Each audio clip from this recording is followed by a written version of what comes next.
ঢাকাই সিনেমার সবচেয়ে আলোচিত নাম এখন প্রিন্স, আর এই সিনেমার কেন্দ্রবিন্দুতে শাকিব খানকে ঘিরে নতুন চমক। নায়িকা হিসেবে চূড়ান্ত হচ্ছেন তাসনিয়া ফারিন। সিনেমার সংশ্লিষ্ট একাধিক সূত্র নিশ্চিত করেছে চলতি সপ্তাহেই ফারিনের সঙ্গে চুক্তি সম্পন্ন হবে। কথাবার্তা প্রায় শেষ পর্যায়ে। তবে বড় চমক হলো কলকাতার জনপ্রিয় অভিনেত্রী ইধিকা পাল শেষ পর্যন্ত এই সিনেমা থেকে বাদ পড়তে পারেন। সূত্র জানায়, সোশ্যাল মিডিয়ায় ইধিকা পালের নাম ছড়ালেও শেষ পর্যন্ত তাকে রাখা হচ্ছে না। অর্থাৎ শাকিব খানের বিপরীতে এখন পুরোপুরি নতুন জুটি হিসেবে আসতে চলেছে শাকিব ও ফারিন।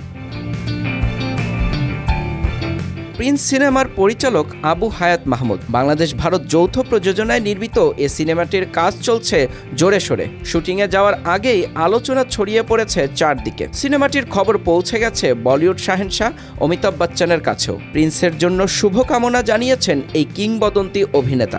সম্প্রতি মুম্বাইয়ে প্রিন্সের ডিওপি অমিত রায়ের মাধ্যমে অমিতাভ বচ্চনের সঙ্গে দেখা করেন সিনেমার নির্মাতা আবু হায়াত মাহমুদ এবং প্রযোজক শিরিন সুলতানা। প্রিন্সের টিম জানায়, অমিতাভ বচ্চন সিনেমাটির জন্য শুভকামনা জানিয়েছেন।